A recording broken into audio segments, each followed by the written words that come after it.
2 weeks before the attack, just days before Kabul fell to the Taliban, we were in touch with a senior ISIS-K commander who said the group was lying low and waiting for its moment to strike. Words that turned out to be eerily prophetic. So this commander has said that he'll do an interview with us at a hotel here in Kabul, and he says it's no problem for him to get through checkpoints and come right into the capital. To prove his point, he let us film his arrival into the city. Abdul Munir, as he asked to be called, is an ISIS-K commander from Kunar, the heart of the terrorist group's operations. He agreed to talk on the condition that we disguise his identity. In a Kabul hotel, he told us he's had up to 600 men under his command, among them Indians, Pakistanis, and Central Asians. Like many of his foot soldiers, he used to fight with the Taliban, but says they've fallen under the influence of foreign powers.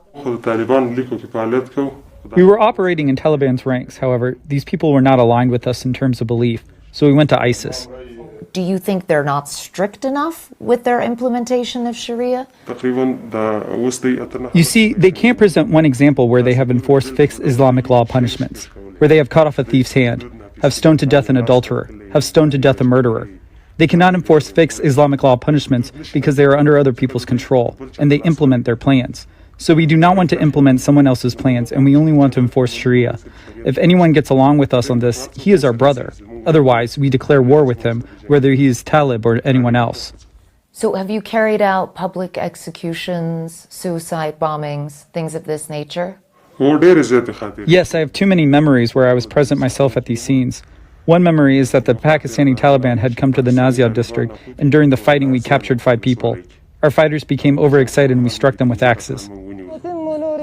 It's that chilling brutality that made ISIS-K a primary target for U.S. forces. In recent years, airstrikes and special forces operations have ruthlessly targeted the group in Kunar and Nangarhar. Has your group engaged in any fighting with U.S. Special Forces? Yes, we have faced them on many occasions. We had close combat with them too. They used to land in Achin. In Kunar, they carried out airstrikes. We have faced them a lot in firefights. Are you interested ultimately in carrying out international attacks? This point is higher than my level. I can only give you information about Afghanistan.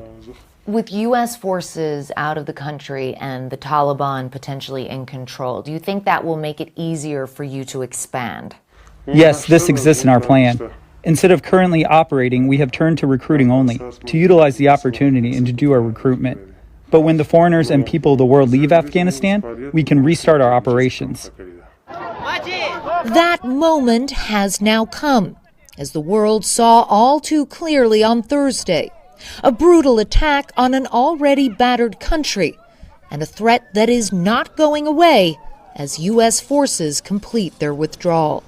Abdul Munir would not comment on whether the group was interested in pursuing transnational attacks, but he did say that he hopes with the withdrawal of U.S. forces that potentially they might be able to try to establish a caliphate like the one Abu Bakr al-Baghdadi established in Syria and Iraq. Now, most terrorism analysts say that ISIS-K is at least 5 years away from potentially being able to launch international attacks. But this bloody attack on the airport certainly raises very real questions about the Taliban's ability to control groups like ISIS-K and whether Afghanistan could once again become a safe haven for terrorists.